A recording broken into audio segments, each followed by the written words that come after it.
introductions this morning. You'll see them as they stand up, but Professor Julieanna Powell-Turner from the University of Chester and CREST, the Centre for Research into Environmental Science and Technology. I knew that really.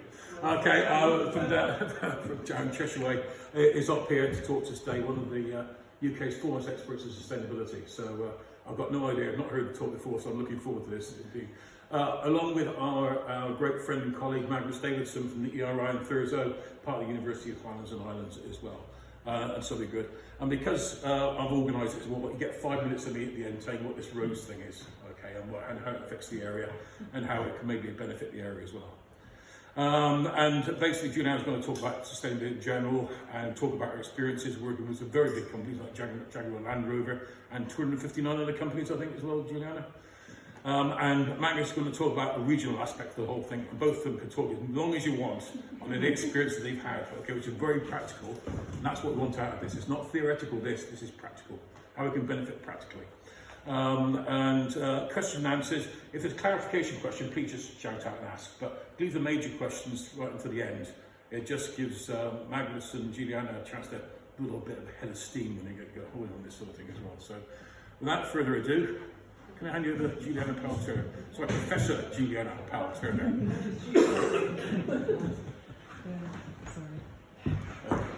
So press the space button all the right hand on there. Thank you so much. Okay. And it's funny, I've got 2 pairs of glasses now. I've never had them, and I just sort of sat here because I can actually see that far back and you're looking quite blurred at the back, but I won't keep changing between glasses. So thank you so much for having me here today. I'm Julieanna. This is the first face-to-face I've done for about 18 months because I've done all the teaching and everything online, which is great, but actually it's really lovely to be here studying in front of you today. You probably wonder why somebody from the University of Chester is here today with Magnus and Simon and Alison and co. I've actually been coming here since 1996 because I was sponsored by UK AEA during my studies, during my PhD. So I spent a lot of time at Doonray, a lot of time at Sellafield. So I'm really quite passionate about this area and I know it pretty well. Not as well as somebody who lives here, but I kind of know how it runs, how it drives, kind of what you need up here. And it's not that different. You might think it is, but it's not that different to Shropshire, which is where I'm actually based, although I'm originally from Wiltshire. If you want to go back further, I'm from the Lake District, which is my native home. But there's a lot in common between those 3 areas of Wiltshire, Shropshire and here. Incredibly rural. Our needs are very, very similar. Some of the drivers are very similar that I'm going to talk about today. So I kind of feel like I'm in the right place with you here today. So if there are any questions, ask me, or if you've got any examples going through, I'm very happy to take those. And I have a habit of digressing as well, so I do apologise in advance because I get quite passionate about sustainability, although my background is nuclear engineering. But sustainability is everything I do, everything I believe in. So that's just a little bit of background on me. I moved to the University of Chester 3 years ago from Cranfield University down south, and I've got 3 roles there. So I'm like an Associate Dean of Science and Engineering. I'm Physics, Mathematics and Engineering Sciences, but I'm not any of those. My real passion is CREST, so that's the Centre for Research into Environmental Science and Technology. It's a European research development funded project. We're on to our second lot of funding at the moment. So we work with SMEs in Shropshire, Telford and Wrekin mainly. We've worked with, as Simon said, 259 over the last 2 years. And although it's meant to be SMEs, we've worked with big companies as well, because you can have these long-term research projects with big companies. So we have worked with the likes of Muller and Jaguar Land Rover and Rico. And it doesn't matter what size the business is, everybody has the same issues when it comes to sustainability. One of the only differences, often SMEs don't have the resource like a lot of the big companies have. You know, they might have a sustainability director rather than in an SME. Quite often, you know, the safety manager might be wearing 2 hats, or it might be tagged onto environmental health and safety. So it doesn't matter the size of the company or whether you're a community, but you all have similar requirements. So I've been asked today to talk about sustainability, and lots of you here might know lots about sustainability, but many of us don't, and we all have different definitions of it as well. So I'm going to give you just kind of the foundation and the basics today, so bear with me. Really, so what it is, why it might be important to you, your business, your organisation, your community, and also the balance between the three pillars. And I might be shouted down here today because people often say there are 4 pillars of the cultural one, and I'm not ignoring that because I know how important it is, and I will bring that into the social element of things.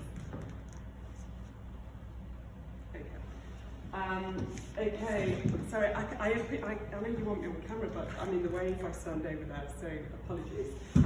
We can fix that, we have technology. Yes, she's still there. Oh, okay.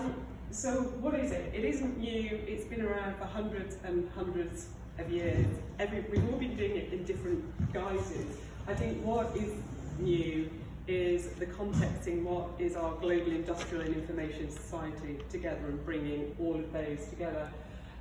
Sustainability means really different things to different people. I was in the defence and security sector before I moved to Chester. So if I said to some of my colleagues, you know, what does sustainability mean to you? They'd say it's about sustaining military operations. You know, today if I said, what does sustainability mean to you, Simon? What would you say? Probably not a good example because you're ex-Navy, but... Balance between the 3 pillars. Yeah, so you might think about the environmental side, you might think about sustaining something, but everybody has a different definition of sustainability. And it might be sustainable development, and they are very different, but people often get them confused. You might hear corporate social responsibility, you might hear triple bottom line, all around sustainability. And the triple bottom line is kind of key to a lot of this. There's a chap called John Elkington in, I think it's 1994, and he coined triple bottom line. And for the majority of us, you see kind of social, environmental and economic, but in the business community, it's often people, planet and profit, because businesses are different.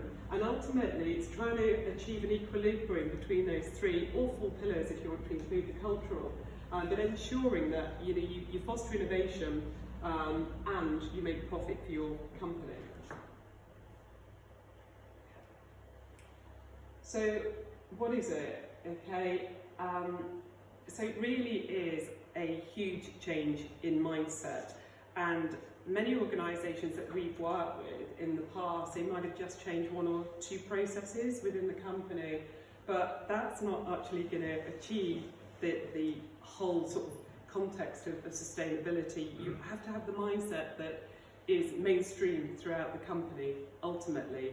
Otherwise you're not going to achieve it. And it's really unique, you can't just pull it off the shelf, you know, and say, okay, here's your corporate organisational strategy, fit that into the context of your company. It doesn't work like that because every sector is different, every company is different, and that's why it's so important when you're thinking about sustainability to actually have a planned process and a step change over a period of time. It's not something that can be achieved overnight either. It's changing the whole process, changing people's behaviour, changing how you do things, and it's often those little steps. So as I say, one size doesn't fit all, and you know it's a huge business issue.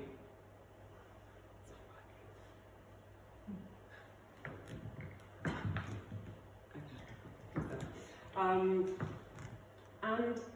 we're having this discussion this morning, early on, actually, that we often look to government to change, to drive things forward, but there's more and more growing expectations on companies to change things around the environmental and the social issues in particular, because often business has got the power, it's got the money to move things a lot faster than government in general. And actually how we respond to these trends can influence often the profitability and the longevity of a company, and it's driven by quite often shareholders. We might even look at supply chains when we think about some of the social aspects, of sustainability. You know, quite often, I don't know how many are part of a company here today, I'm guessing some of you, yeah, and you know, you can often see the top tier, the second tier in a supply chain, but below that it's pretty opaque. It's really, really difficult because supply chains are now so huge globally. You know, you might have 200 suppliers. So trying to understand your supply chain and the value of your supply chain and the impact to your supply chain, whether it's for a particular product or a component, can actually be really very difficult.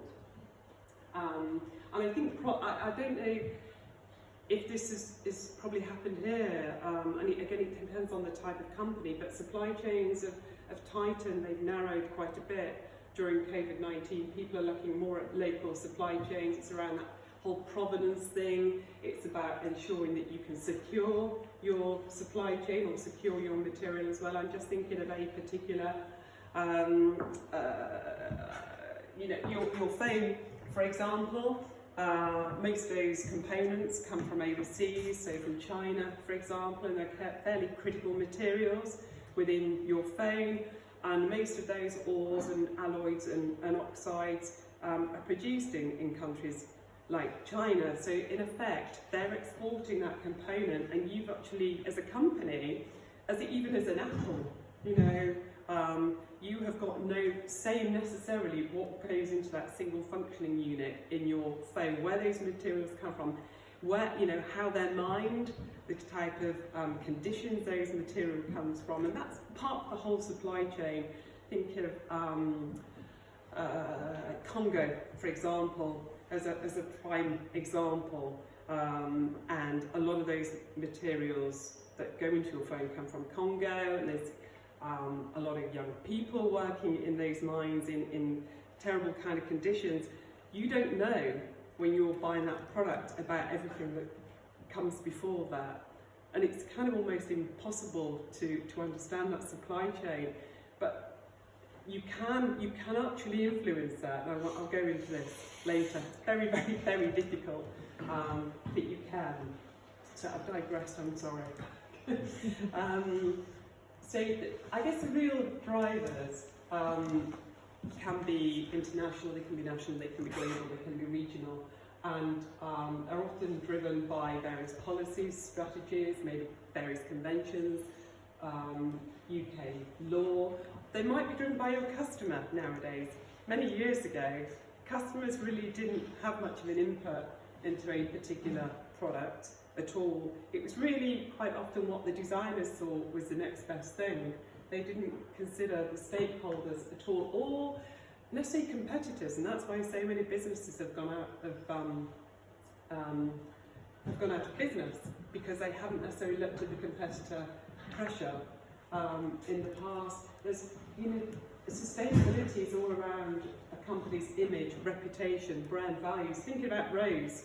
You know, particularly, what does Rose mean to you when you see the logo? When you read about the vision of Rose, what does it mean to you? The same about your company, your trust, your organisation, your school, your community, whatever you may be working in. It's really, really important to have the right image, the right reputation, because ultimately when you've got a bad reputation, it takes a long time to get rid of it. And no news is good news. We all like bad news. Having worked for the NOD for years in my previous guise, you know, you never got any of the good stuff out there. It's always the really bad stuff. And people latch onto that. They remember the bad things. So, you know, being sustainable, caring about community, caring about the workforce is really important when it comes to reputation. And people's individual values as well that work within that organisation. I still work with companies that don't talk to individuals within the company. It's flabbergasting, actually, because then you don't have your workforce on board. And I mentioned security of supply earlier, whether that be water, then whether that be energy. I mean, the news yesterday coming up, heard about all the energy companies, you know, we potentially will only have 10 at the end of the year. Sky prices are absolutely rocketing. How can you ensure that you've got that security of supply? Whatever it might be a material, it might be, if you're within your company, it might be a particular service, it might be a person, any reasons. How can you secure that supply? Oh, tell me. It's very, very difficult maybe, you know, shorten your supply chains and using more local products is one way. But as I say, it can't always be done when we talk about the mobile phone, for example. There are huge growth opportunities, and it's trying to understand what they are. It's talking the same language as everybody else. Talked about different terminology at the beginning about sustainability, what it actually means to individual people, how they coin it, how they term it. If we don't all talk the same language, we're actually going to get nowhere except building the foundation initially. And this is almost where we're having to start with sustainability. I sometimes don't even like using the term. I'd rather it just be mainstream, that we do it, frankly. But until we get to that point, you almost have to use a key term, okay, to get buy-in from absolutely everybody up and down the hierarchy within your organisation.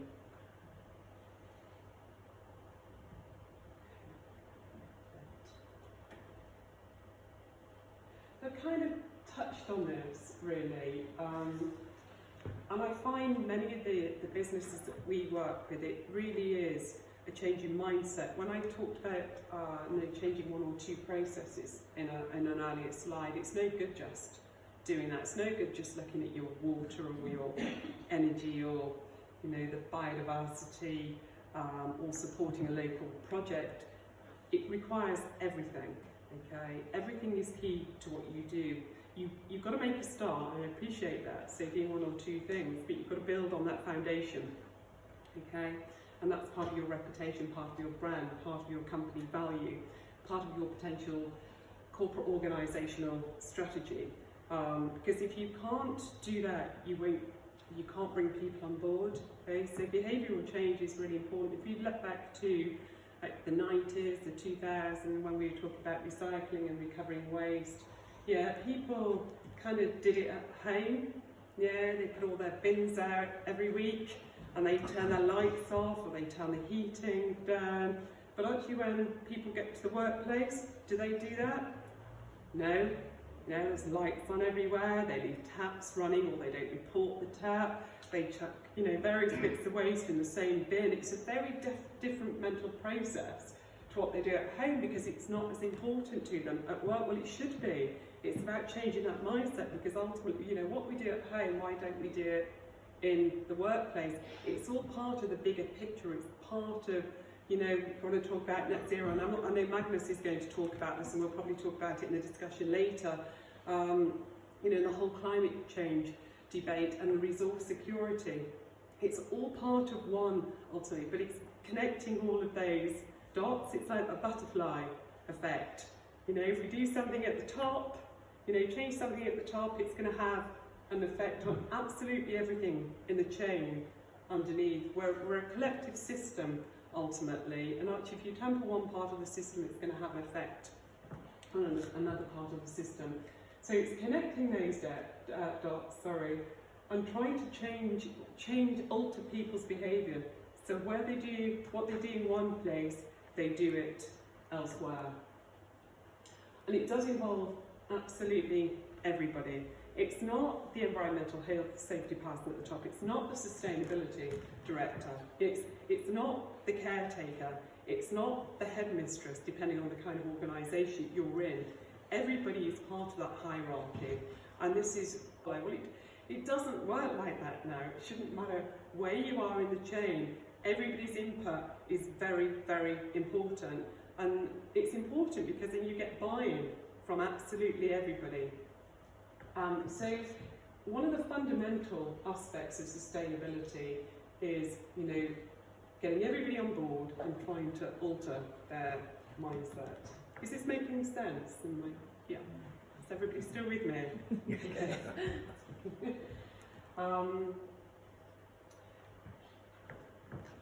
So there's another table or diagram coming out. So very much we used to have, you know, the take, make, dispose, a kind of linear economy. So something was made, you used it, it was disposed of, it was taken to landfill, you took, or it went to the tip, you know, not the household recycling centre that we call it. And we're very much trying to move away from that type of approach to a much more circular approach. And there's again another discussion to be had here about the terminology. So what we're trying to do now, what governments are trying to do globally, is to ensure that things are kept, materials are kept within the process. And apologies for this, and this is lots of you will be familiar with this. So this is from the Ellen MacArthur Foundation, and it's a company called the Circular Economy, which is really just doing more with less. And again, it's not a new term, it's the chap who works with actually Walter Stahl, who's a German architect. He was doing this in the late 70s, early 80s, and it does look really complicated, but it's not, hence why I tend to use just the circular one, because in effect it's the same. And there's two sides. There's the sort of biological side, so the agricultural type services, products, etc. And there's a more manufacturing side, and they have these, they call them biological and technical nutrients. Language issue again.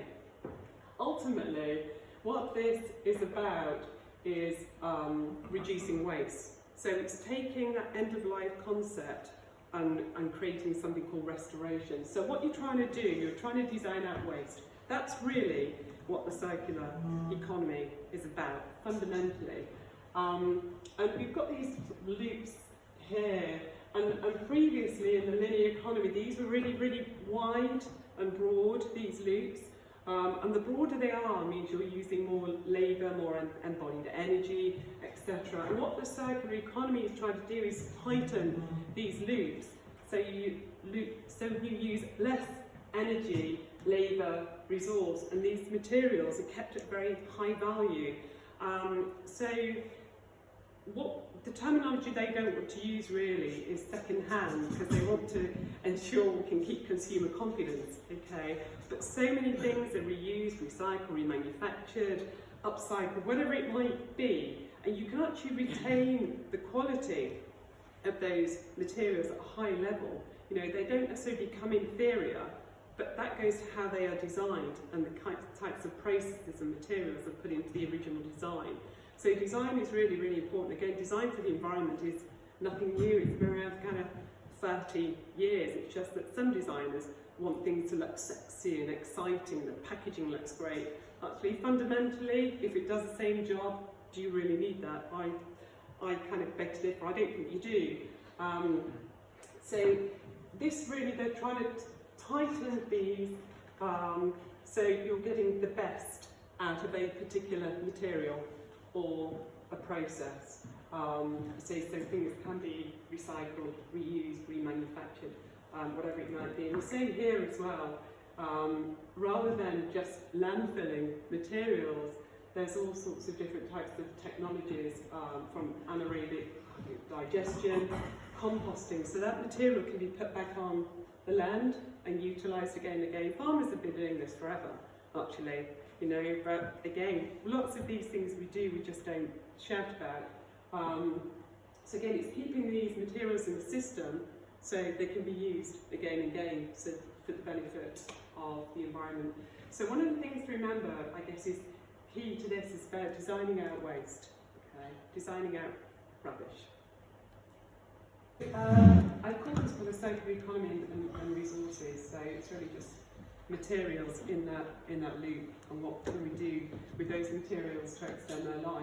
And there's kind of four areas really. There's how we keep those materials going for longer, whether we see the product as a service, how we extend the life of a particular product, and how we can continue to recover that material. And here, the circular supply is where companies work with their customers to specify renewable resource and recyclable material. This is what I was saying about consumer, I'm having a moment now, confidence, ultimately, and ensuring that, you know, okay, if there are renewable resources going into a particular product, Renault are very good at that. They remanufacture an awful lot of their engines, and those engines go into a new car. Yeah, nobody questions that because they are confident that those particular components within that engine are top class. Okay, so this is really about consumer confidence to ensure that the materials that are being reused are not classed as second best. Okay. This one here is probably, it's nothing new again. So part of this like circular economy is to, rather than you buying the product, you're buying the service. So many, I don't know who has a lease car in here. Does anybody have a lease car? So rather than buying it, the advantage of having a lease car, of course, you might pay a little bit more, but the company who you're leasing that vehicle off is responsible for the upkeep of it. They also know how many times it's been serviced, which components have been replaced, what's becoming brittle, what's broken. And this all feeds back into the design end as well, because then they can ensure that if there is a problem, that they can improve it. You stream music. Just something to consider for this type of rural area is that the lease option can quite often have something written in that says that the repair or maintenance has to be done somewhere like Inverness. So how we work here, I think, and I don't know what everyone's experience is of that, but certainly it's put me off getting a lease vehicle, because if you're in a wheelchair like me and you want to get a mobility car, you quite often get tied into having to get it to Inverness for work to be done. And where I live, I just have a normal car, and my mechanic walks to my house, collects the car, drives it to the garage, fixes it, drives it back, and puts the keys through the door. So that's what you're up against. And you're right, saying that whole local thing is very important. But at least the lease vehicle scenario is what I'm saying possibly needs a rethink for rural areas. Because it doesn't necessarily work. And electric vehicles as well. Well, you know? that's all to come, that'll be another thing. Yeah, no, I do agree with you. But I mean, the whole thing around leasing is, it's growing quickly, whether it's cars, whether it's white goods, you know, powered by the hour, whether it's streaming music, you know, it's growing ultimately, that particular service to customers. And one of the reasons it is because the company who have made it know exactly where, as I said, those parts are in the supply chain, what has been repaired, how often. I appreciate the issue with, you know, from here to Inverness, it's a jolly long way, but they want to know where those materials are, and the reason they want to is because of security of supply, because there's big issues in the supply chain trying to ensure they've got the supply of those components.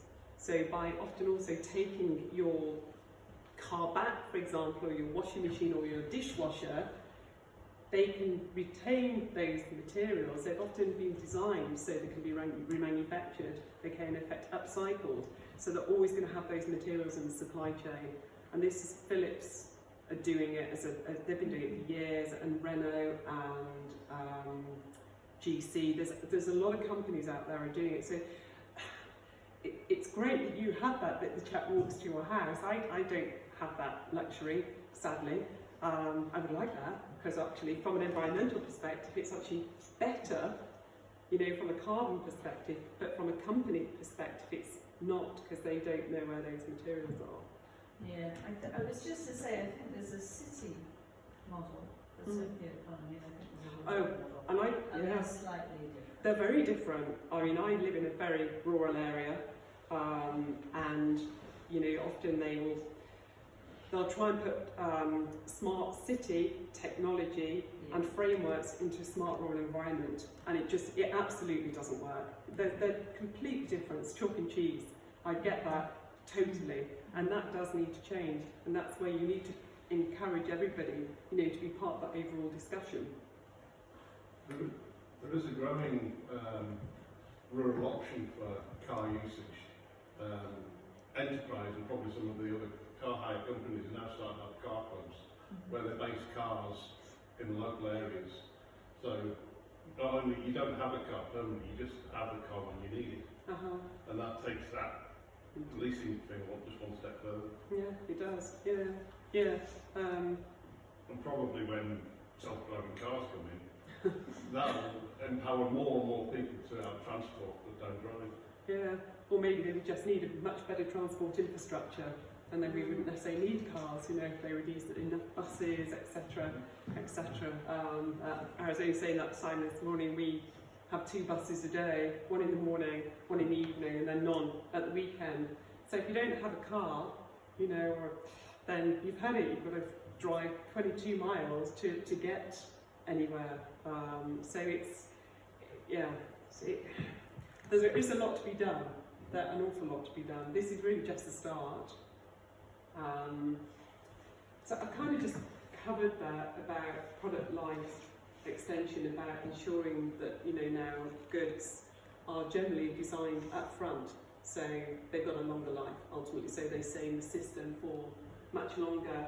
And then resource recovery, which I mentioned earlier about kind of upcycling really. This is where, you know, and again, not a new term at all, but this is the thing, it's the terminology again that's kind of different. You know, we say one you know, what I class as waste is somebody else's resource. In effect, this is what that is ultimately. So you know, I worked with a company, it was a foundry, and they needed to get rid of a lot of their sand. They used to pay to have the sand landfills. Like, well, you don't need to do that. You don't need virgin sand because you've got to pay an aggregate levy on the virgin sand, and you've got to pay a disposal cost.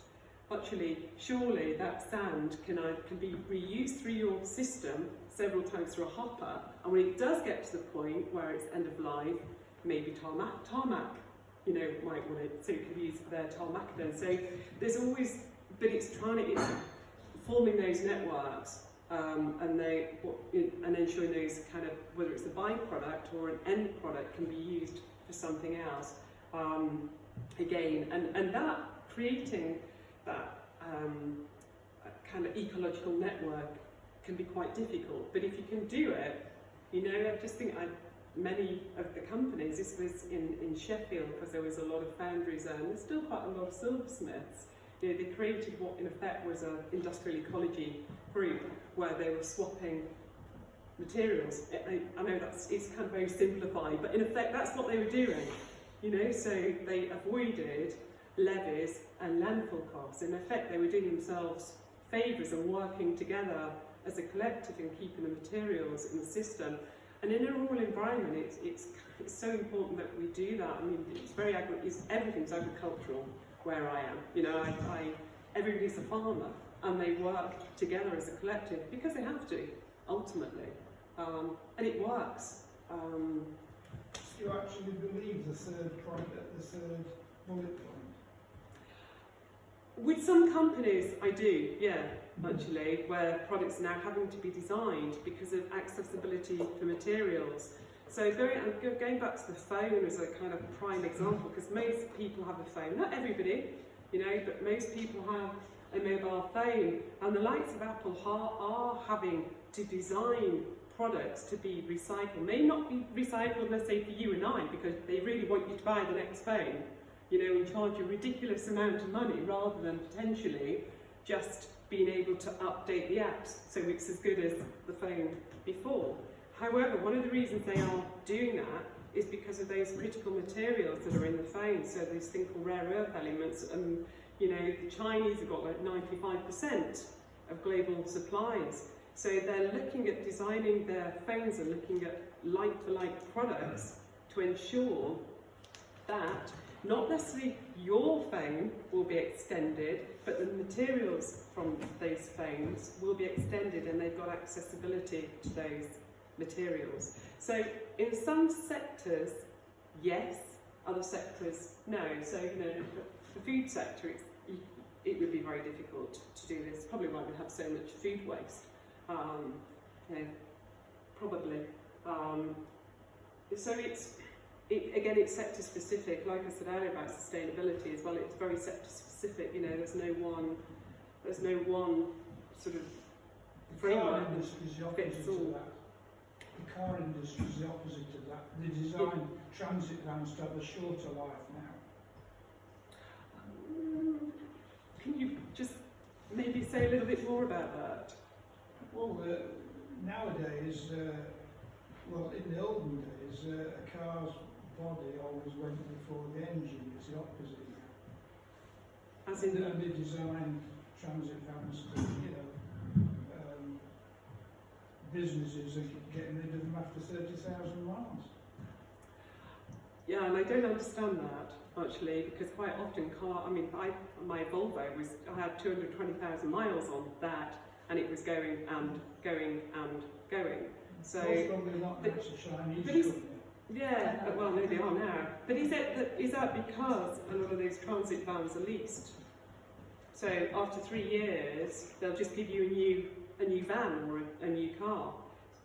However, one would hope that depending on, it is Ford, isn't it? It's still Ford Transit. Those materials are not scrap. They can't afford to scrap them. This is the thing. It's so expensive. It's so bad for the environment. I know I'm kind of preaching here about it. Sorry, I do apologise, but it's connecting those dots again. Those materials are mined, and the tailings of those materials just, the biodiversity in these areas is just Unfortunately, ridiculous. cars are made out of steel, so That's recycled. the steel industry has been recycling since the 1800s. It's So that's not so bad. no, it's the most highly sought after material still. Certainly is in the UK because there's huge Chinese imports. But steel, of all the materials, the one that's got, I think, 94% of steel is recycled in Europe. I know we're not necessarily part of Europe anymore, but yeah. So often at 30,000 miles, where it gets to a certain mileage, if they are leased, they go back and then they get a new one. Okay, that's how often that sector works. People like shiny new things. Why? Don't know. Sorry, I don't know. I'm simple. I think the whole phone thing is quite terrifying. I regularly, because I spend so much time on this thing, I regularly get the new model. And it's Okay. because the old one just doesn't work as well. And they've made little tweaks to things like apps that unless you've got the up-to-date phone, you can't deal with it. And I think, they're scamming us the whole time. And you think about, you're talking about the rare earth elements. Gee, you think about how much goes into these things. And a lot of people, I'm not saying of my age, but I think younger people, shout me down if I'm wrong, they're happy just to throw these away, if you know what I mean. They're not focused on recycling. I keep these until I think, right, that's the place that it should go. I'm not convinced, and I'm sorry about this as well, Mr. iPhone, I'm not convinced that putting them back to Apple is the thing to do. I'm not convinced about that. Apple, I'm up and down about. Anyone got anything to add about Apple for me? Give me faith in I the don't have an future. iPhone, so I don't know.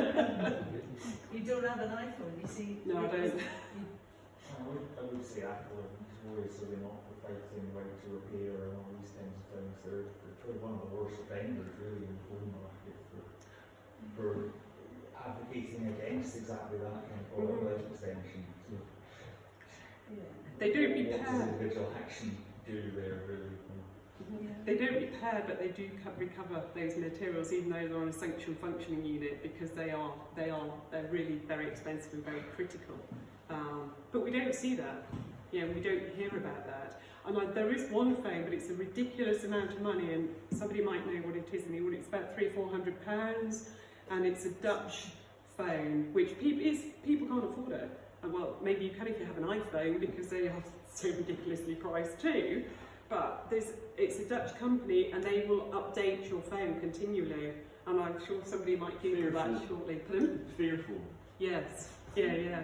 But it's a fantastic device, but it's so expensive. A lot of people haven't got £300, £400. People haven't got £50. So it's. Your iPhone would be £1,000. Yeah, that's. I got this one, Sorry. late Stifle Myrtle, just before we went into lockdown the first time around, so say 18 months ago, and I'm pretty sure it was 700 and something quid. And you think, But actually, for what I need it for, you know, I can sit here and I can write a whole document, just as I would on my laptop. You know, it's a computer, it's not a phone. It's amazing, really. They are amazing. I can't work on a phone personally, it must be my eyes, but you know, it's different. I don't say it was easy, but it does give you access to a lot of things. We allow Julieanna to move on a little bit now. Yeah, no, I'm just Thanks for about that. to. No, so there are loads of hurdles. You know, I said it's really not simple to implement anything within a company. But ultimately, I think, you know, there's always going to be somebody that says it's not going to work, we're not going to do it, why should we bother? You're always going to have that, and that's why you need to plan. Things take time, ultimately, to make sure you've got buy-in within the company, and that's one of the biggest hurdles when you're implementing anything sustainable within a company. You know, I said it's not just about feeling good doing one thing and being relegated to, you know, the environmental health and safety section. You actually need to maybe have something in your sort of corporate strategy, if you have a strategy, but making sure that it fits your company, fits your organisation, fits your school. You know, that's what's so important. And this is where consultants often have a hand, because they'll sell that to you. Actually, we can all do this. It's really not difficult, because we all do it now. So it's not just about feeling good, it's about doing it, you know, involving the community. I know I haven't even talked about community projects, particularly, or the biodiversity and the well-being of employees, which is really important from a social perspective, which we often forget about, but that's part of sustainability. You know, and looking after your employees, because if we don't look after employees, then we've got nothing in the first place. And what the talk, well, we know there's lots of greenwash out there, frankly, from every company, even the big one, you know, the Nikes of this world, the Gaps, you know, the Primarks, they've got to say what they're doing, and it's very difficult looking sometimes at a corporate strategy, especially the ones that you see online, because it doesn't give you the intricate detail of what the company is doing. But often within an SME or a smaller organisation within a rural community, you can actually achieve that, because you have to be a lot more transparent, because normally within communities you know each other, you know what you're doing, because you talk about it generally. I know I do within the rural communities we work within, in small companies where there might be 5 employees. You can't hide anything, you know, you just can't. So that's one advantage of actually being in a smaller rural community with a small company rather than a big company. On that last point, it took me 3 months to get SSE to agree that people just got electricity with whatever was in the grid, because they were trying to say they were only giving you green energy if you paid more money. Oh, that's not right. And I think the government had to clamp down on companies talking about green energy when you get whatever in the wires. Yes. Exactly that. Exactly that. So more transparency is needed. And I think, Susan, it's just come all the way forward. Right, I'm going to stop there, and I'll hand over to Magnus, because I know you were going to cover something on the draft just transition, aren't you? That last point as well, I'll cover. Yeah. There'll be more opportunities for questions again, by the way, Julieanna, as well. So There's various things, we've got a load of working examples as well that we'll go through after this, okay? Like Julieanna, this is the first time I've spoken to people rather than to a screen in months, which is quite nice. For those that don't know me, I'm Magnus Davidson. I'm a research associate at the Environmental Research Institute. For those of you who don't know who we are, we sit effectively under North Highland College, based on the campus, the big wooden building on the campus, or Castle Street, the Old West Public School. And we're part of the university, or one of the partners of the University of the Highlands and Islands. At the ERI, we want to do very good, internationally recognised environmental science, but The most important thing for me is sitting under UHI. I've made a habit of putting our mission statement up at the start of every presentation I do to remind not just myself, colleagues, students, but the community that we're very much here for the community, for the region itself, its economy, its people, its communities. I would like to see environment in there, but they didn't listen to me. If you were paying attention this morning or earlier on in this presentation, you would also see that my job title effectively is the 3 pillars of sustainability. I've argued for a 4th to be added. I'm one of those people, but my boss hasn't taken me on as of yet. UHI, of course, covering the whole region. That we maps more for presentations elsewhere, shall we say. In terms of this, I'm going to give just a couple of really interesting examples, or what I think are really interesting examples from a regional perspective, whether you are private sector, public sector, an SME, a development trust, some practical examples of sustainability in the region to give you an idea of what we're talking about.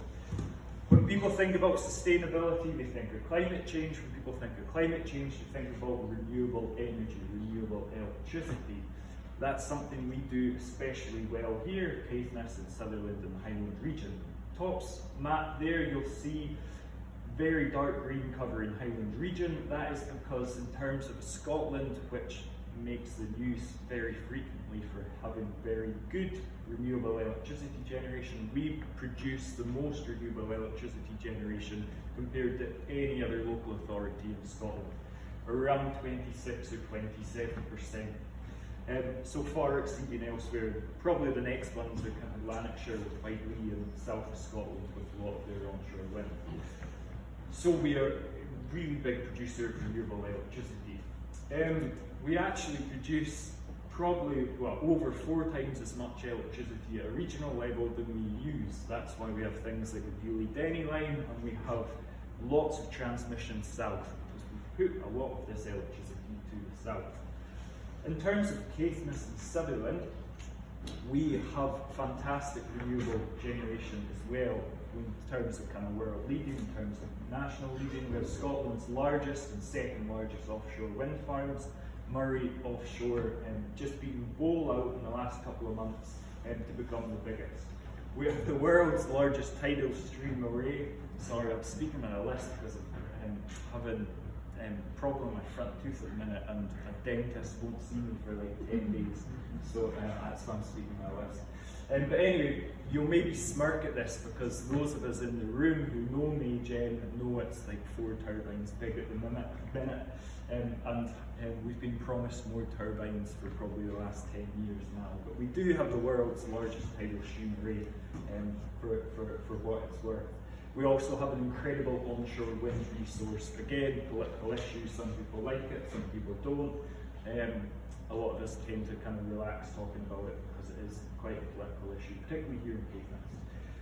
I've just finished off a piece of work with colleagues here from CNSRP looking at an energy audit in the region. We've come to this figure that in Caithness and North Sutherland we produce over 1,000% of the electricity demand that we actually use here from large onshore wind and tidal. So just onshore wind, multiple developments, so not single turbines, not turbines on farms, just the big wind farms and Maygen itself.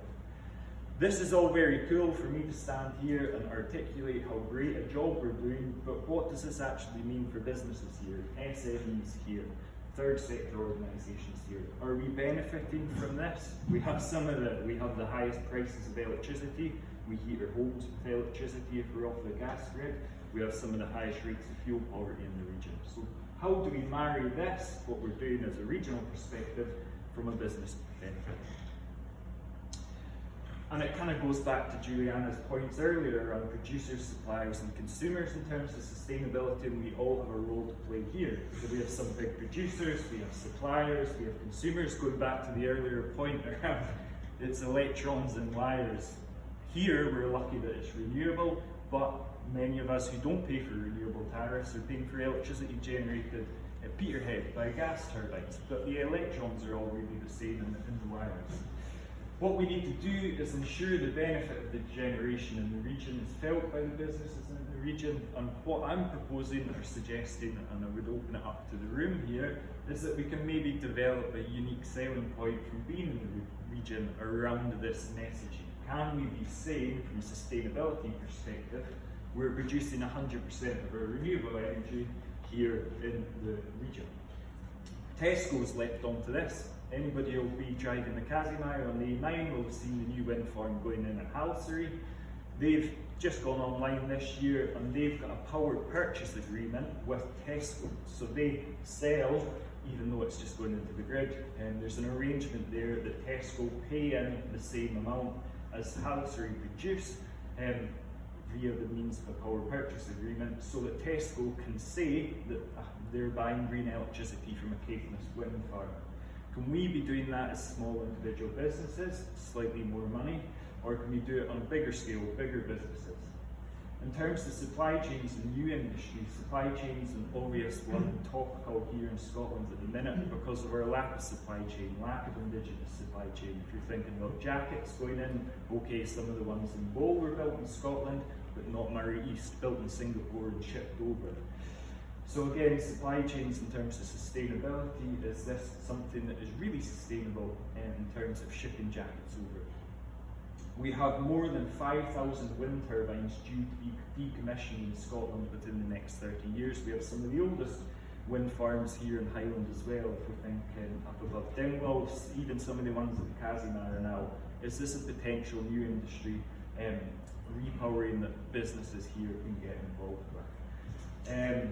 I've been stealing these from the local press, in fact, so John Groat's Journal, North of Scotland newspapers, to just show that these are issues being felt here in the region, here in Caithness and Sutherland themselves. So electricity being generated here is a big opportunity, but our businesses, organisations here really benefiting from this yet.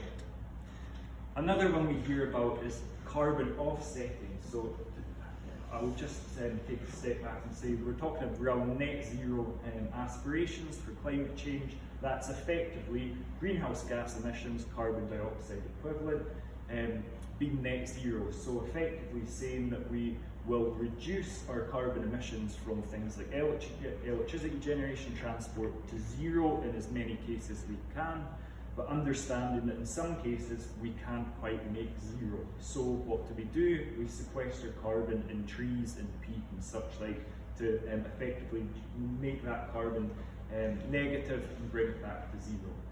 We have the peatlands of Caithness and Sutherland here in the region, the flow country as it's come to be known, Europe's largest blanket bog, the best example of its type in the world, in that although this is degraded in some cases, it's not as degraded as elsewhere in the world. It's a vital landscape in Scotland's both climate and biodiversity targets as well. It's on the tentative list for UNESCO World Heritage Site, with full bid coming in probably in the next couple of years, and it's already a landscape that supports many businesses in the region, whether that's a sporting estate, whether it's farming, crofting, forestry or energy. But how can more businesses benefit from that here in the region? Is that around carbon offsetting? Is that around taking advantage of this? And I'll show you how, hopefully, in the next slide. So peatlands will become increasingly important in this push for net zero, effectively because of the carbon stored underneath them and the carbon that can be stored if they're in good health. There's the potential that in terms of there's voluntary carbon markets, businesses here can be able to sell, either sell carbon credits or buy carbon credits to make their business net zero via peatland restoration. If you're wondering what this is all about, I'm going to get to it on the next slide for what it means to businesses. Not every business owns part of the flow country, although we may be in proximity to it. The college certainly doesn't own any of the flow country. Be interested, does anybody here own part of the flow country? Yeah, we've got one, yeah, two. So we've got two businesses here. Are you interested in selling carbon credits? Could be. Yeah. Interested in selling carbon credits? No. So two different opinions here. There is potential here for businesses in terms of the UNESCO World Heritage Site status in marketing. Thurso can market itself as the gateway to the flow country. There's potential benefit from branding and reputation. If you're a crofter, for example, can you brand your sheep, your lamb, as UNESCO World Heritage status lamb, which the sheep being grazed on the flow country, potentially sequestering carbon. I said I'm going to get to a point here, and this is it.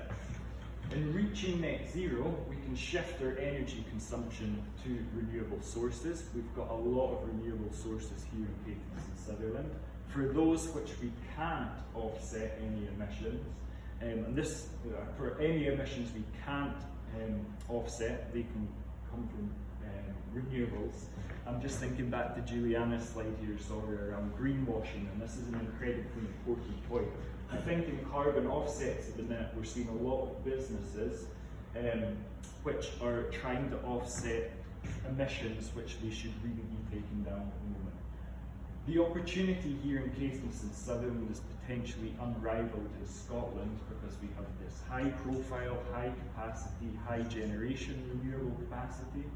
We have the carbon sequestration, it's high profile. There's a lot of secondary benefits in terms of biodiversity, and there's a lot of carbon to be stored there. So there's potential for businesses operating in the region to create this sustainability unique selling point with changes to operation and with marketing.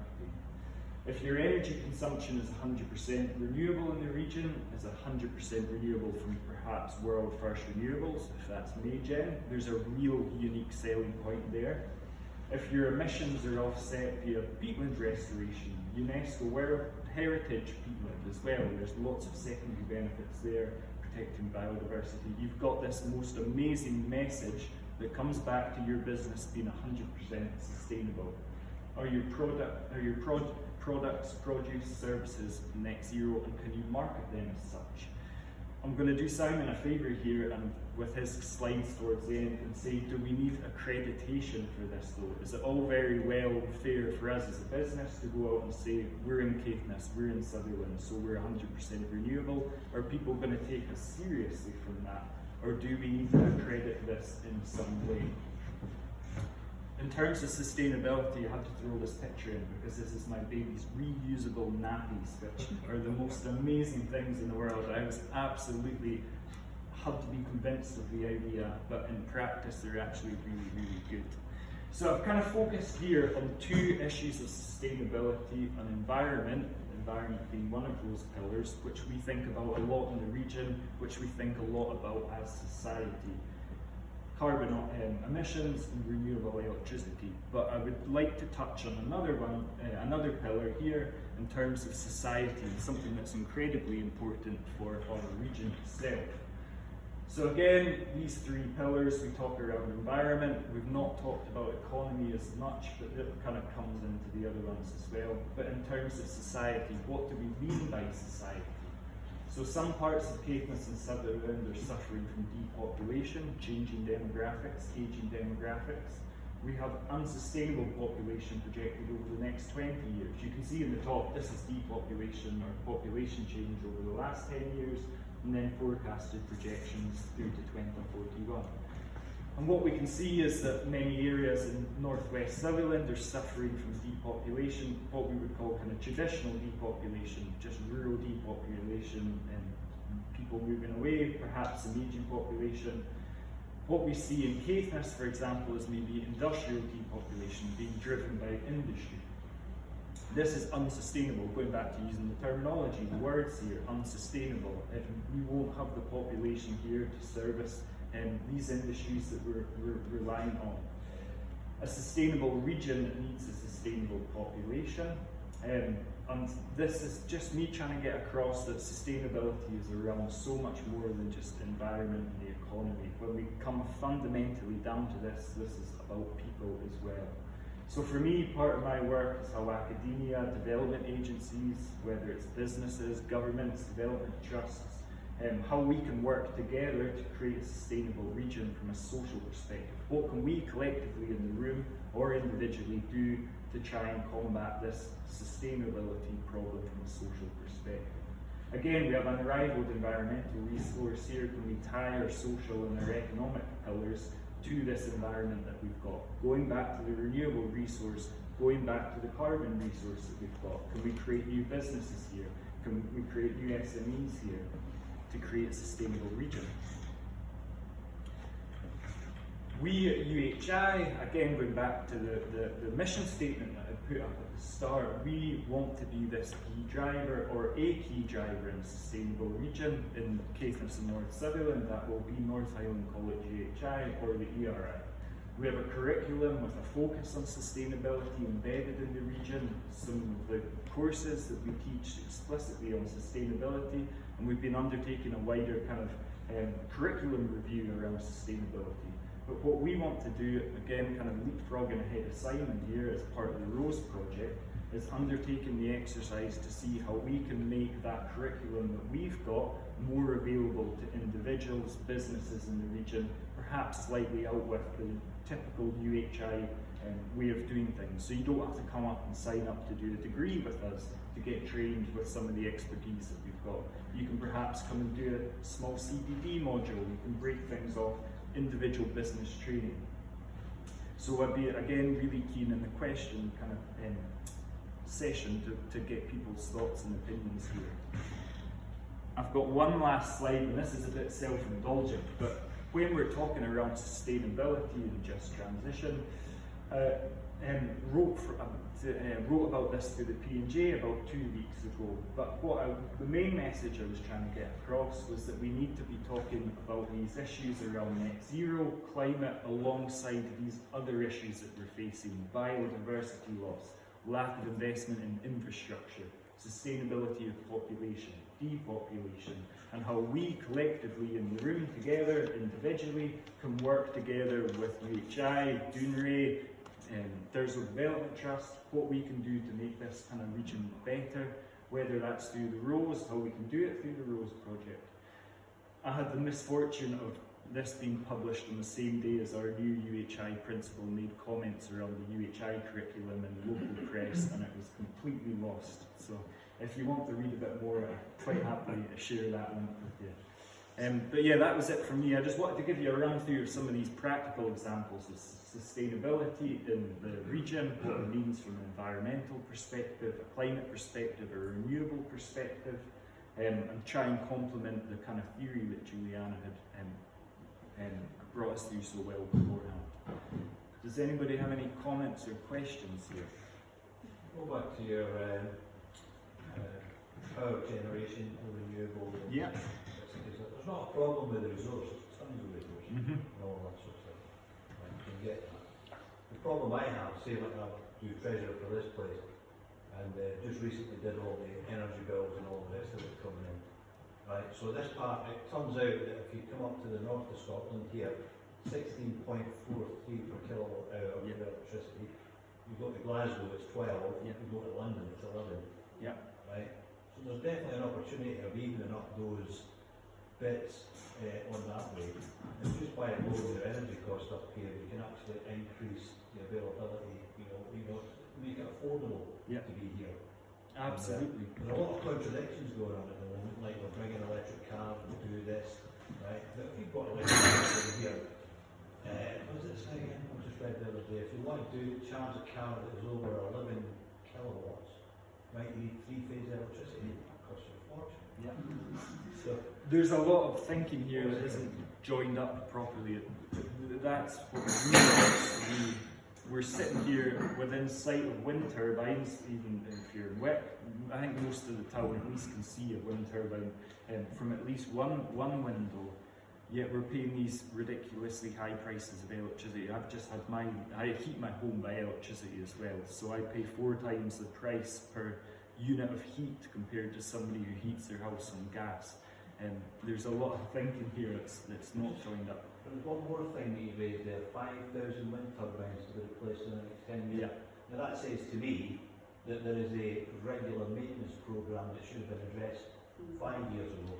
Right? Yep. So those things should be getting turned over, and the yards that we needed for it are there's one down in Edinburgh by far, Yeah. there's one over in Stornoway Yeah. as well, it's the same company. Right? So So with the 5,000 number, that's effectively, maybe going back to Julieanna's slides as well, this is old wind turbines coming to the onshore turbines coming to their end of life. Some of these will be the end of life extended if they're in okay nick. Some of these, particularly the oldest wind turbines, for the size that they are and the visual impact on the landscape, they're actually not very efficient, and you'd be better to take them down and whack up new ones that can are more efficient, take more energy out. But the offshore wind sector, you're absolutely right with the yards. The government's nationalised, there are two of them, didn't do a very good job with BIFAB nationalising those. We've got NIG, for example, in Murray Firth, who are looking to put a new steel rolling plant in there. There maybe capture some of the benefit, but we've not got joined up thinking here. If we're going to be we've got 9 gigawatts of offshore wind going to be going off the Highlands and Islands in the next 10 years. Are we going to be building those wind turbines here? Probably not. Are we going to be building those jackets here? Maybe. Even the things like the cables, are the cables being built here? No. The vessels, are they being built here that services this? No. So yeah, I would agree there's a lot more joined up thinking that needs to be done here. Can I ask you, you talked about sustainability and the renewables. Now, I do see a need for renewables, but I wonder how much of those that are up all around our county and further south, how much of that can be recycled? Yeah, it's a good question because traditionally we've seen a lot in the press, I don't know, I've certainly seen things on social media as well around how wind turbines are quite hard to recycle, particularly the fiberglass blades. We're probably at the stage now where 90% of the turbine can be recycled, probably having still difficulty with the fiberglass and the blades themselves. You've seen all the pictures of them being buried, I think. But with the life cycle there, if we compare that to other sectors, how does that compare to, I don't know, gas, for example, nuclear, for example, but there is certainly a problem there. I don't know if Julieanna's got fancy thinking around how to recycle fiberglass blades. To do carbon fibre, but not fiberglass. Yeah. Another thing I was going to ask you too, you talked about how companies can actually buy into carbon. This is almost a repeat of what happened before, when people were allowed to offset their taxes against and buy into forests. Now they absolutely ruined the flow country, and they were allowed to, and they got huge tax incentives. So now you're actually encouraging companies to redo what they've already done and been paid for, to restore something that was destroyed by the taxpayer. So we're actually in almost a circle. There's a contractor out at Forsenard right now who's restoring bogs, who 35 years ago ploughed the bogs to put the trees on. It's again, the foresight here is perhaps not the best. There's a real risk of offsetting that we're going to run into exactly the same problems that we've seen.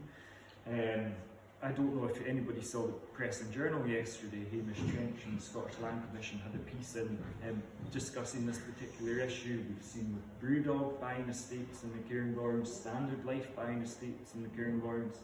A lot of these companies perhaps even in land banking with the idea that they're going to have to offset in the future.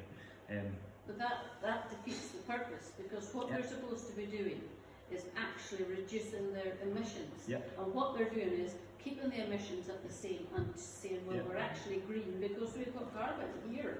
No, you haven't. You absolutely haven't. What you should be doing is incentivising the people who live in this flow country to do something basically different, to capture the carbon, rather than put up all these renewables in already peat areas, which is releasing carbon back into the atmosphere. We're actually shooting ourselves in the foot. I agree in entirety. There's certainly turbines here in Caithness that are in absolutely the wrong place. Exactly. And that's maybe going back to one of the earlier slides, around 5,000 wind turbines being decommissioned. And we need to be having serious discussion with the planning authority as to saying, should we be putting 5,000 wind turbines back up, or should we be looking at some of these sites which historically turbines went in quickly off the back of a lot of money floating about more than anything, again driven by public subsidy, and asking whether or not we should be putting wind turbines in these places. In fact, I used one example here of a brand new wind farm that again is in a questionable position to offset or to reduce the carbon footprint of a very big company, which we've got just sitting in the town as well. But I agree in entirety. So, I mean, the just transition of the workforce from the oil and gas to wind is really stalled. I mean, we'll start with the positives. The beaches is managed to attract a few electrical engineers, and that's good. It's still local. But it needs to speed up a bit. Yeah. Because if you listen to some of the workers offshore, it's costing a fortune to get the skills required to transfer. They're using now £5,000 to £10,000. They're the Plus they same. give up a job, you know.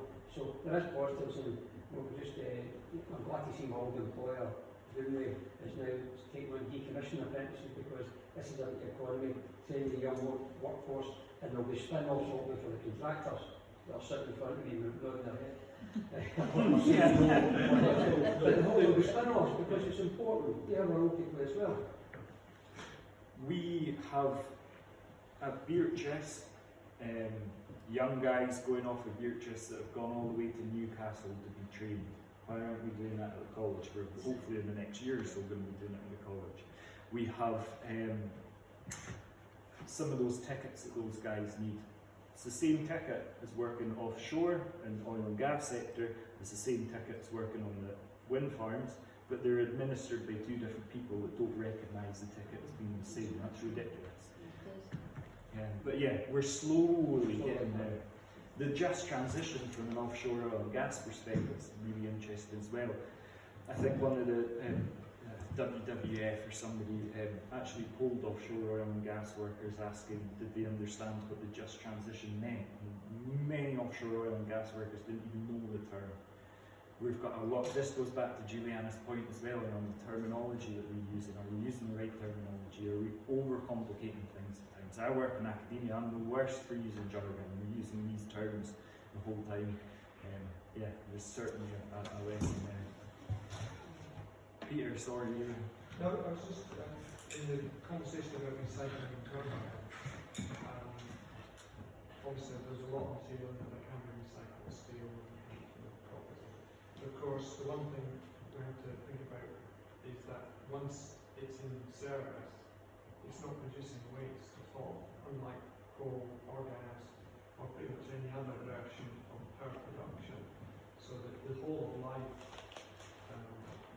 activity for a wind turbine, if the biggest problem we have is how to recycle the blades, then we've obviously got to develop technology that enables you to do that, but it's a much more circular way of producing power than virtually any other. That's one point which I would always ask an audience is what's the main benefit that onshore wind brings to Caithness? Has anybody got suggestions? Yeah, Magnus. Yeah. One thing you haven't mentioned is community benefit. Yeah. I'm a Highland councillor, I've been involved in every application for a wind farm in Caithness in the last 15 years. We've no control over these. Every one is rejected here, goes to the Scottish office, and it's upheld. Yeah. It comes back, up goes. We have 200 structures here in Caithness, at least 200. We have 12 community councils, and 10 of them are benefiting from community benefit. And that has changed the mindset of people. 10 years ago, there was a huge opposition to these wind turbines. But that mindset has changed now because community benefit is there. Thousands of pounds every year. And the public welcome it. Except two villages. Thurso here gets nothing, Yeah. and Castledown gets nothing. Yeah. But that's the situation, Magnus. Yeah, no, community benefit has obviously had very good impact across the county.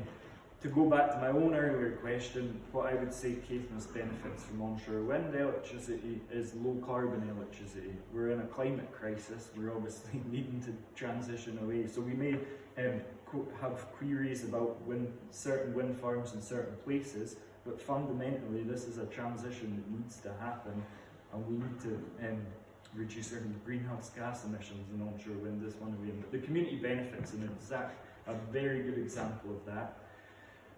I was talking about 9 gigawatts going in offshore of the Highlands and Islands.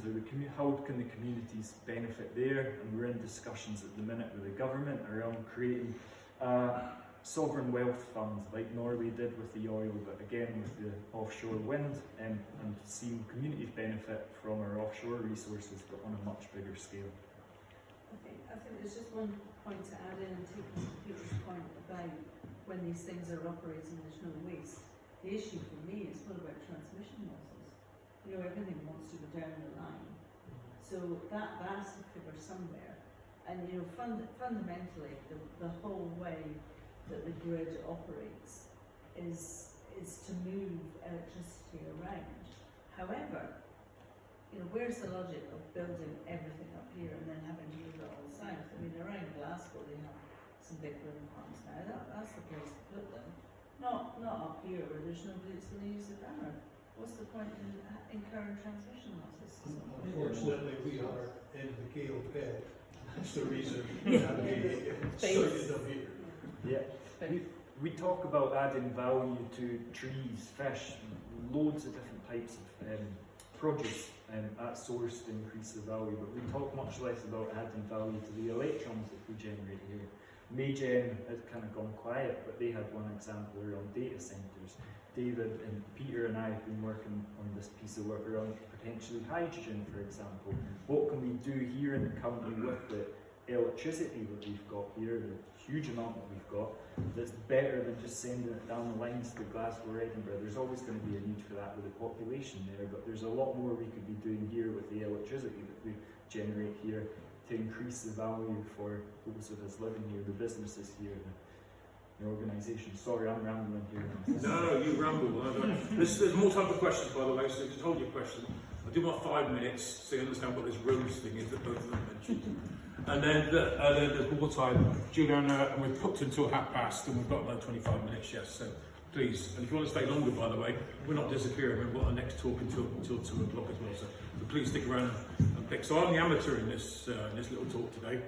Okay, as you know, of course, I'm an ex-nuclear submariner and nuclear engineer. So very much now, I've got a late commitment to sustainability, mainly through my friend, Dr. Julian Herrick, who can't be here today, who coined this term, ROSE, and it's short for Regional Sustainability Excellence. Just come back to Just Transition. Has everybody here have heard of the Just Transition Commission the Scottish Government set up? Okay, so there's few shaking heads, few yeses. Has everybody read the final report that came out? Only you have signed. Okay, I'm with you, Simon. I've read it. Well done, mate. I know, and a few others have as well. Thank you, indeed. Those that nodded. Okay, that will give you an idea what is driving the Scottish Government in the future. It's actually very well written. It's not that long, and it comes up with 26 recommendations in there. Way through. Basically, tells government what it should be doing to put the framework in place to do a lot of this as well. But it also goes into the things it needs to get on with right now. For instance, things like how do we convert all our heating in all the buildings in Scotland and wean off fossil fuels? So if you're not a heating engineer, I suggest now the time to set a heating engineering company up, because we're all going to be doing that in the next 10 years or so, doing this sort of thing. And if you're an electrician, I would suggest you actually qualify yourself in green charging points as well, because there's going to be an awful lot of demand for charging points, coming in the next 10 years time or so. Okay, it's going to get more and more. This is not something you can stop. So who are Rose? Well, there's 3 volunteers in the core team. Myself, there's Alison, my daughter here, and Julian Harrop, who can't make it. He's coming on at lunchtime. He's bringing my lunch, hopefully, Alison's lunch.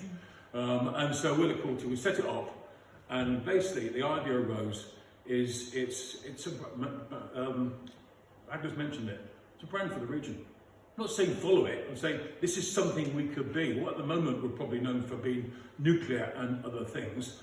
Actually, if people looked up at it, there'd be nuclear and offshore wind in Beatrice, and potential for the Norway farm as well, and the tidal array, and other things, But that's quite hard to say. So what you're known for, can you put it into one sentence, short sentence, what we're known for?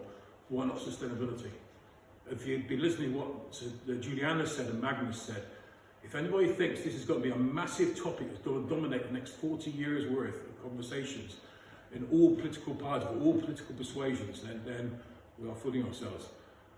And there's a lot of opportunity there. Magnus and Julia have just touched on it. just touched on it.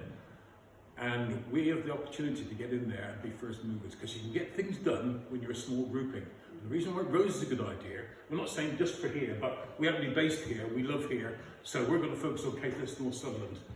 And the reason is because actually we have a population of something in the region, like 30,000 in that region, or Caithness, Sutherland, 38,000.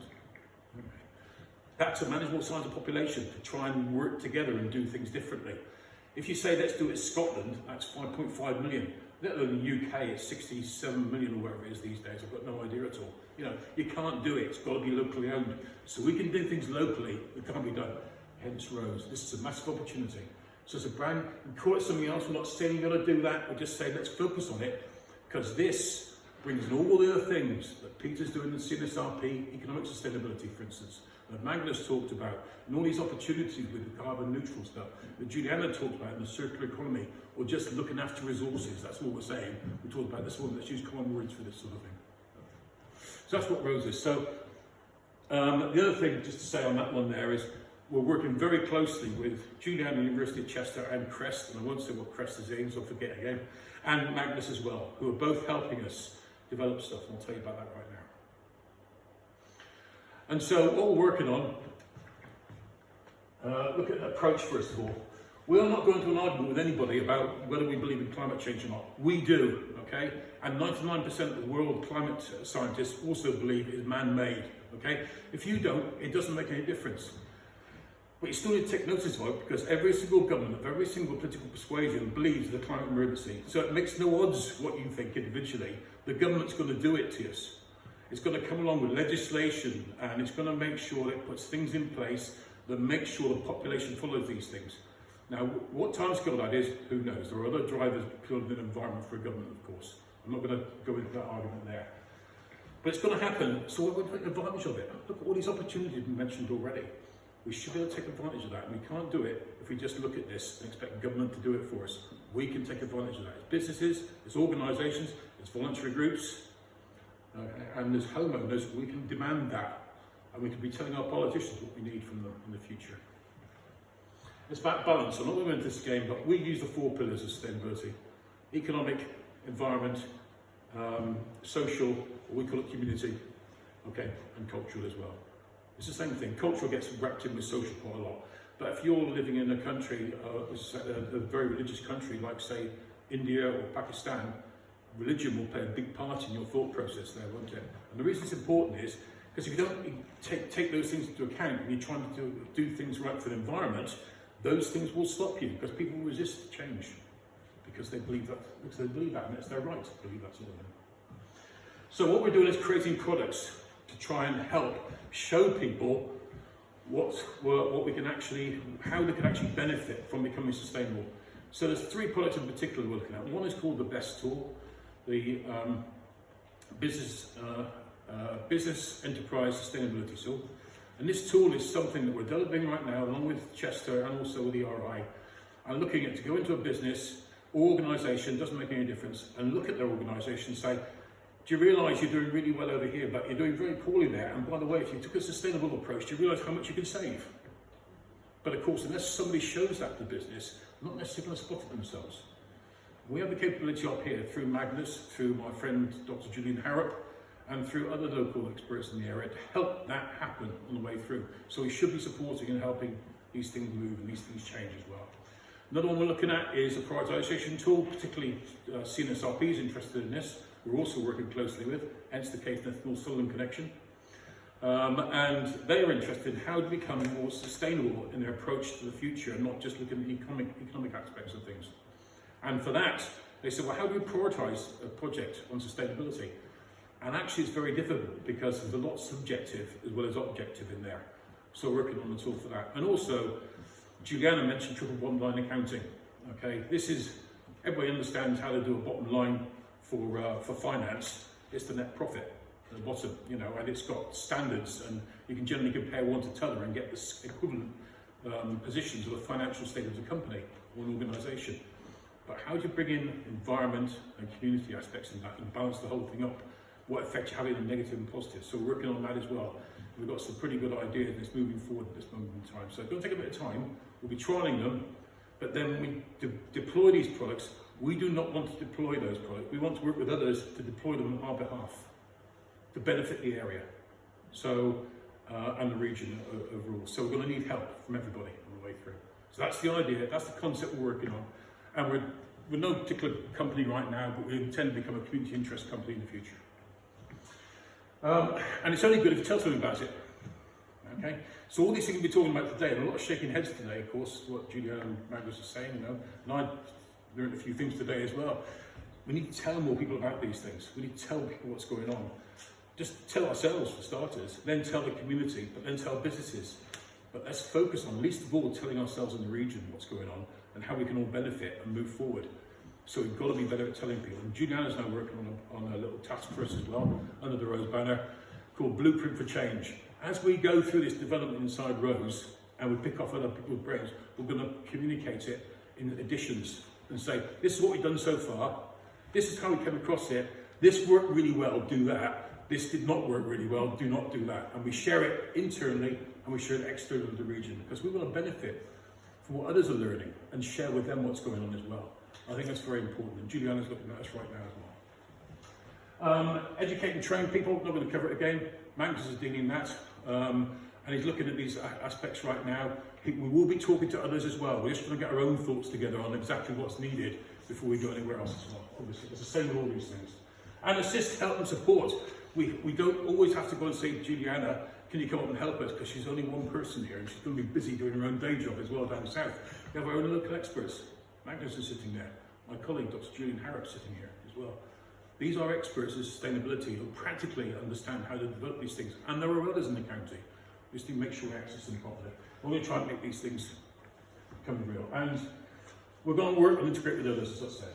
And at the moment, these are the three particular organisations we're working on, obviously alongside Chester and the ERI, but working with CNSRP, who are interested in the outputs of this work we're doing inside Rose, and are providing a little bit of financial support to help Chester and the ERI move this forward at this moment in time. But if anybody's here got some more financial support, we can always accept more financial support, obviously. Also, the Chamber of Commerce are working closely with us as well. So David's in the room. Where's David? David's in the room back there. And working closely with us as well, providing some support to them as well. Because if business gets on board with this and business generates these things, it'll help everybody else get on board, because people work for businesses, people work and live in the area, and obviously HIE and Highland Council, etc., are there to help out businesses succeed in the future, because that's where a lot of money comes from.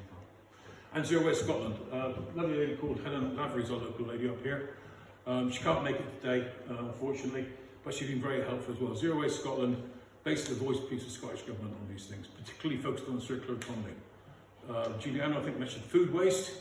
Okay, they've got some very good ideas on food waste. And David from the Chamber organised a little session for the Chamber members on that. So food waste is well worth listening to.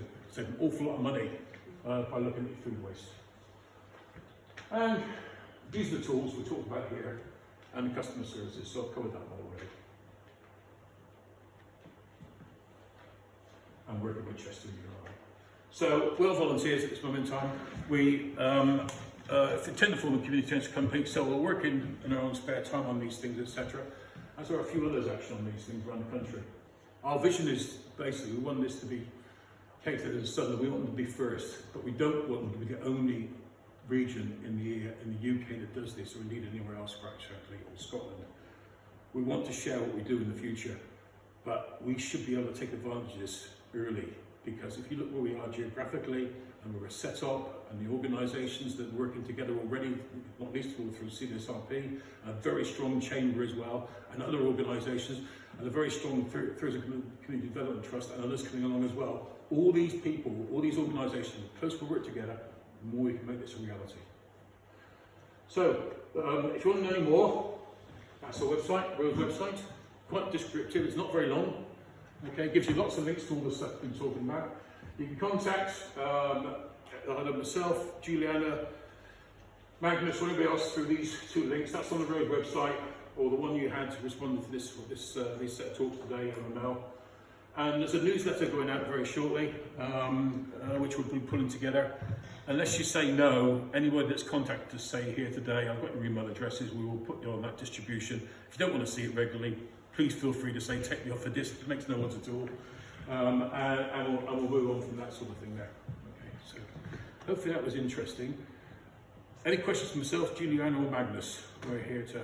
Hi Simon, actually one for you. So I'm Kevin from Dunray. You mentioned there about Zero Waste Scotland and food waste initiatives.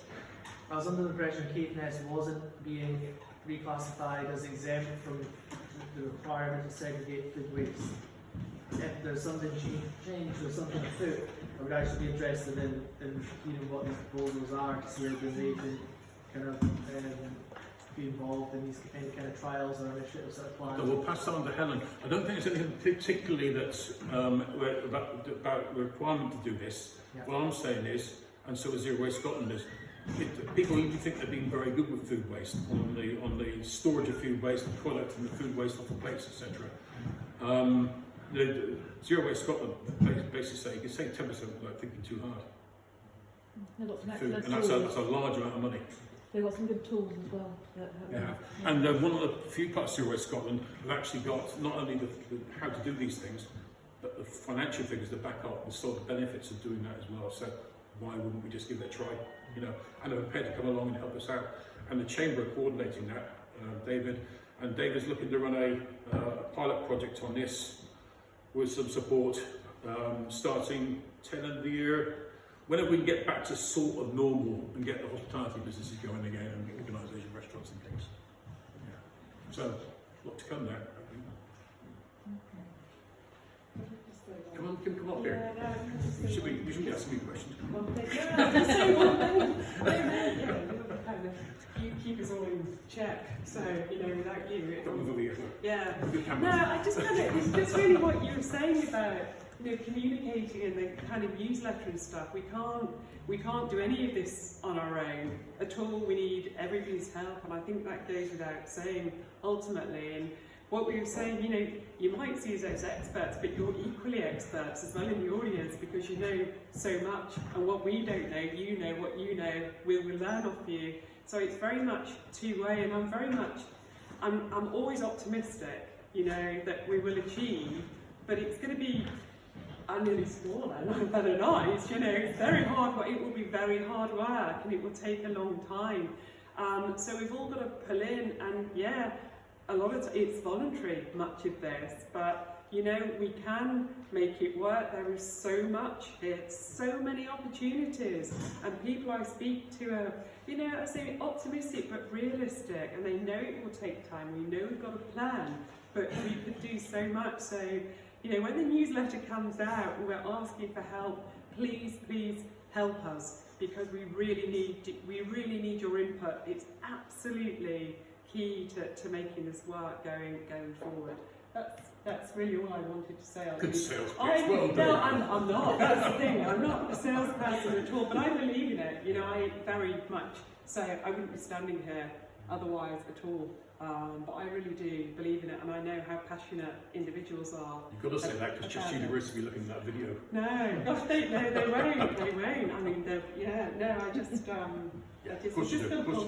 to pull together ultimately, and the tool that we're currently working on, again, we need your input, and we're not necessarily reinventing the wheel because there's so much good practice out there already, so we're just building on what's out there, and we're going to trial it, and we'll be looking for volunteers for you to help us, please, and we'd really appreciate your help to trial this, to make sure we get the right results for the community here. That's the main thrust for us at the moment. Yeah. So one other advert, by the way, I forgot before I just come to you, so sorry. But Katie Andrews of the climate change section inside Highland Council couldn't be here today because they're still not allowed to travel to face-to-face meetings. But she's been very helpful as well, by the way. She said, just remind everyone, on 21st and 22nd of October, there is a climate change conference by the Highland Council. Not it's going to be online. You'll see my ugly face online again, and yours as well. Yes. Yeah. So, join in. You can join in online. Don't have to be there face to face. But the Highland Council have got a good team coming together, and we wish them all the success. Very much focused, of course, on net zero, as you expect. And if you've got any really good initiatives going on or anything you want to let people know about, let us know, because if, you know, hopefully this monthly newsletter will shout about the issue locally. So anything you want to put into the newsletter, please do. It's never. Yeah, I think one very important point you made here today, all the speakers, is working together. And that has never come through in the last 18 months here in Caithness. The resilience here has been absolutely fantastic. And me as a Highland Councillor have noticed that. And we're honoured here today to have our Joan here, a volunteer of the year here. Joan has done a cover work here in Thurso alone. Yes, indeed. But the resilience in the county has been absolutely amazing in the last 18 months during this pandemic. Everybody pulling together for each other. It's been really amazing. And that's very important what you said here today, is working together. And this county, I've worked in this county for the last 51 years myself in the farming community. And they are one big family, working for each other together. And it really goes down well. So I wish you all a very big success in working together. It's good. That will be I think to add to what you're saying there, Willie, as well, Joan and Thurso Development Trust, I mean, I follow them on social media, so I know a lot what's going on as well. And they've been absolutely fantastic. But there are also other community development trusts coming along. Up north, which is based in Turner region, Francis is going to be here if Labour couldn't make it, for instance. And a Wick's Heart over in Wick, looking at it as well. There's a Sinclair Bay one as well coming along, and others. So, I mean, the more the merrier when it comes to these people. Let's help everybody.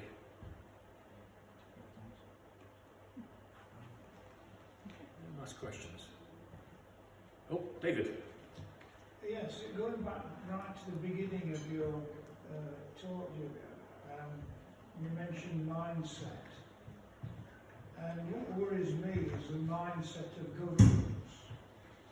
And to give you an example, I mean, you mentioned Sheffield. I come from Sheffield and was brought up in a very industrial steel-working area and was part of it.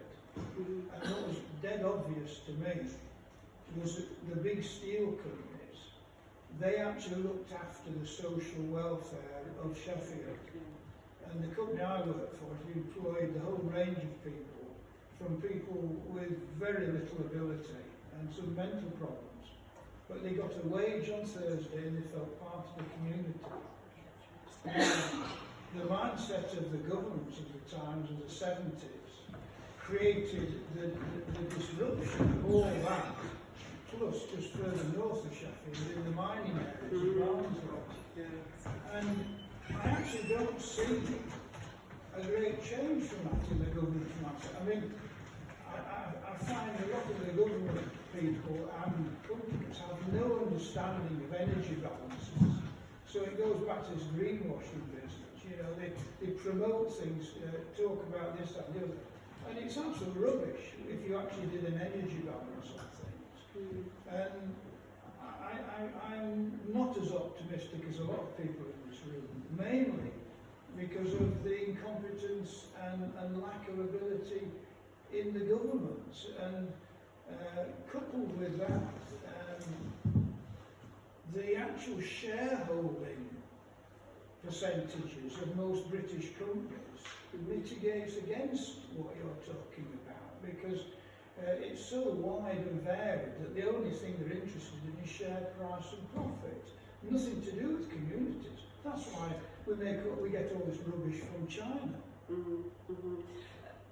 You'd be surprised, actually, how many of the bigger companies now, maybe it's just some of the bigger companies that I've been working with in the region. Well, actually, that's not true. Some of the really big companies are investing in community benefit, but that's being driven by quite often the employees. It's not necessarily internal strategy, and whether that's actually at work or whether that's in the local community. And they might be planting, you know, it might be planting trees or creating gardens or growing food. And we talk about that earlier. Greenhouses, Rico is a prime example of that. They've got bees on site, and they're actually thinking about the workforce, because ultimately, you know, if they look after the workforce, it kind of just goes back to what you were saying there about, you know, big industry looking after the communities and giving them a job. If they look after the workforce, generally they will stay, so that skill set will stay within the workforce. They won't necessarily move on. And I know lots of younger people, they move on every 3 to 4 years, but I'm seeing a slow change, and okay, I've not been in, well actually I have now, I'm 50, so I've been working for quite a long time, but I am seeing very, very slow change where communities are being involved with companies. Some of it might be because they have to report back to government in terms of what they're doing, whether it's offsetting, whether it's biodiversity projects, whatever it might be. But many of them are now actually beginning to realise that if they involve their employees in everything they do, whether that's in or out of work, they'll get better productivity gains, morale is boosted, they'll value the company more, and some of those aren't even necessarily tangible benefits. You know, there isn't a cost associated with those, but they're thanked, they're rewarded, you know, in different ways. So there is a move, and I know that's not all companies, and multinational companies, you know, I have very little involvement with some of the really big ones, but some of the UK big companies are moving in that direction. And even, you know, Jaguar Land Rover, who are on our doorstep, go and look at their manufacturing site in Telford. It makes you feel good when you walk in as a visitor. It's green, it's enticing.